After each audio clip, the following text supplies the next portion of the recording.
Hello there, folks. It's Mr. Melty. I want to piss some people off today.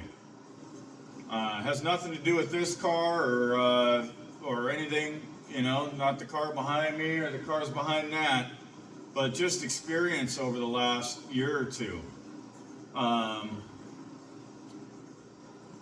these old cars are luxury items, just like diamond rings or a jet ski or whatever. You don't need them. I don't give a shit if your top is chopped or if you've got Frenched headlights or if you got shaved door handles or if you've got fancy paint. How smooth your body work is. I don't care. I'd like to help you out with that. I'd like to help you get the car that you want. But you're the one that wants a chopped top or whatever, right? So when you come to me and you ask for a chopped top, there's no negotiating. It's hourly.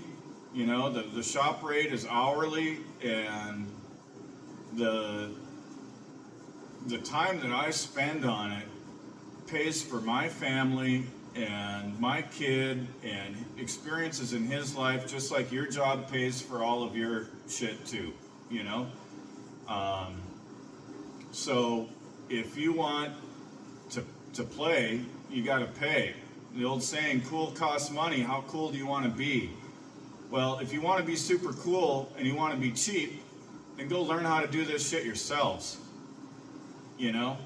I've got 20 years at least into learning how to do this and how to do the process.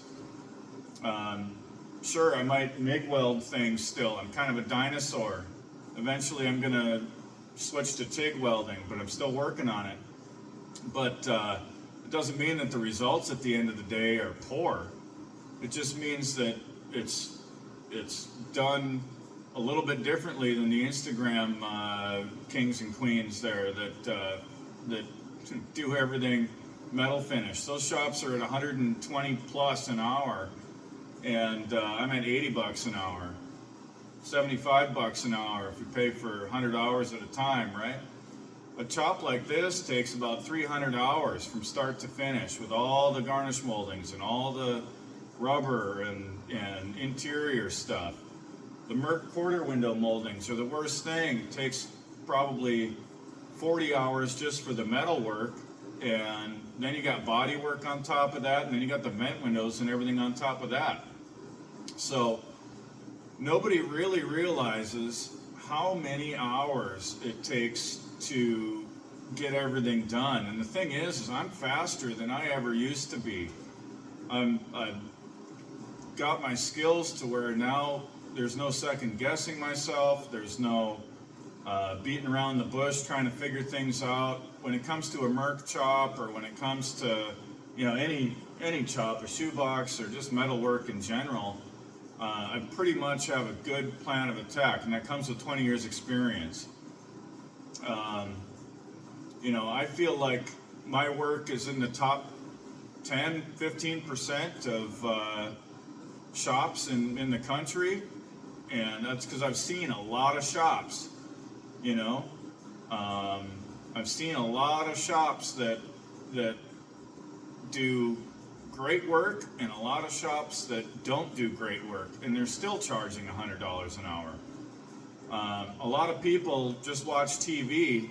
They sit there with their little dog in their lap, and they watch TV, and they don't have a clue what it really takes, what the hours really take to get something like this done. I think the world needs less TV builders and more people that are willing to put in the work. Just a little bit of a vent.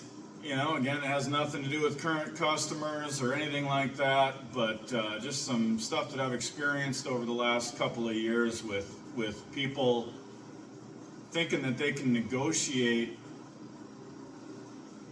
what it costs to chop a top. You know, you bring your car into my shop and you're going to sign a contract that says, you know, this is what we're going for. These are all the steps that we're doing.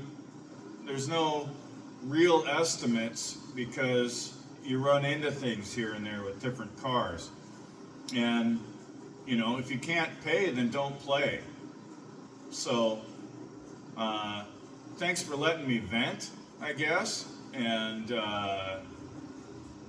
you know, I hope that everybody's doing well. You know, I'm doing well. Just got pissed off a little bit. There's too many internet people. And so I put more shit on the internet for you guys to talk about. But anyways, you know, thanks for letting me vent.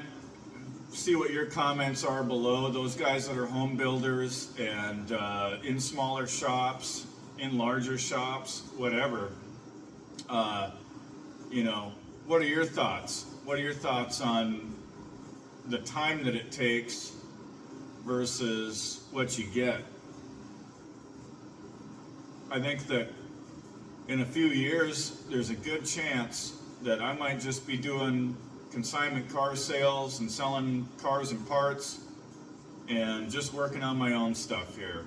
You know, maybe have one customer car in here at a time, but we'll see what happens. You know, the old car scene is changing, and people can't afford to pay $120,000 for a car that's going to be worth 50 grand when it's done, and that's what all these old cars are all about. You know, the 40s and 50s cars are kind of going out the door, and people that are interested in them are aging out. So I still love the stuff, but I'm, you know, one of the few. I think we've talked about that before. You know, I'm sure you've seen videos on it. But anyway, I'm rambling. But have a great day. Stay melty, my friends. And remember, it's just stuff. Go hug your kids. Go play outside. Go have fun. Go fishing. And stay melty. We'll talk to you later.